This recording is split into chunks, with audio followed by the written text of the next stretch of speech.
इस प्रकार से फिरोज शाह तुगलक 1387 ईस्वी तक शासन करता है।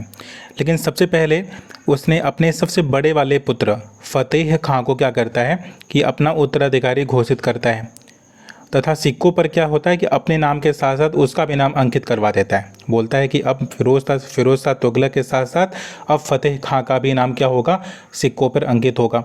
लेकिन होता क्या है कि समय से पूर्व उसकी मृत्यु हो जाती है। 21 जुलाई 1374 ईस्वी को 1374 में होता क्या है कि उसकी मृत्यु हो जाती है। तब उसके बाद वो अपने दूसरे पुत्र को बोलता है कि अब ये मेरे उत्तराधिकारी होंगे, जिसका नाम था जफ़र खां। लेकिन उसकी भी मृत्यु हो जाती है। फिर वो मोहम्मद खां को देता है। तो इस प्रकार से जो तीसरे वाले क्रम में 1387 ईस्वी में होता क्या है कि जहानुमा नामक एक महल होता है, उस वहीं पर अपने मोहम्मद तीसरे वाले पुत्र को क्या करता है, नासिरुद्दीन मोहम्मद शाह का खिताब प्रदान करके अपनी गद्दी ये सौंप देता है और ये अपनी स्वाभाविक मृत्यु मर जाता है। तो इस प्रकार से फिरोज शाह तुगलक के जो उत्तराधिकारी हैं, यहाँ पर 2-3 शासक होंगे परवर्ती मुगल शासक में।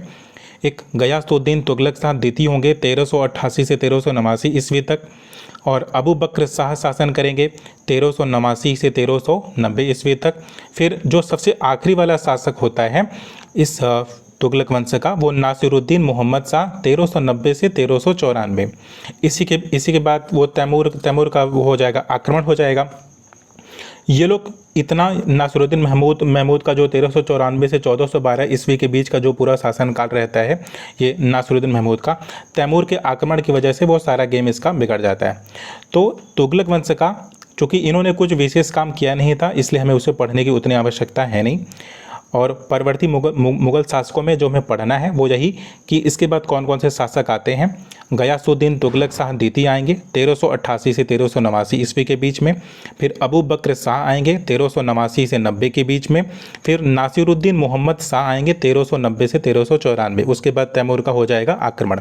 तो इस प्रकार से फिरोज शाह तुगलक की समाप्ति के साथ साथ ये पूरा तुगलक वंश खत्म हो गया। इसके बाद 2 डायनेस्टी और है, और फिर उसके बाद मिडिवल हिस्ट्री का मध्यकालीन भारत का दिल्ली सल्तनत वाला हिस्सा खत्म हो जाएगा। मध्यकालीन भारत में मुख्यतः केवल 2 ही हमें पढ़ने होते हैं वंश पढ़ने। एक होता है दिल्ली सल्तनत के बारे में पढ़ना होता है, और दूसरा मुगल डायनेस्टी के बारे में पढ़ना होता है। तो दिल्ली सल्तनत 2 डायनेस्टी और कवर होगी, उसके बाद ये पूरा समाप्त हो जाएगा। Thank you so much watching the video.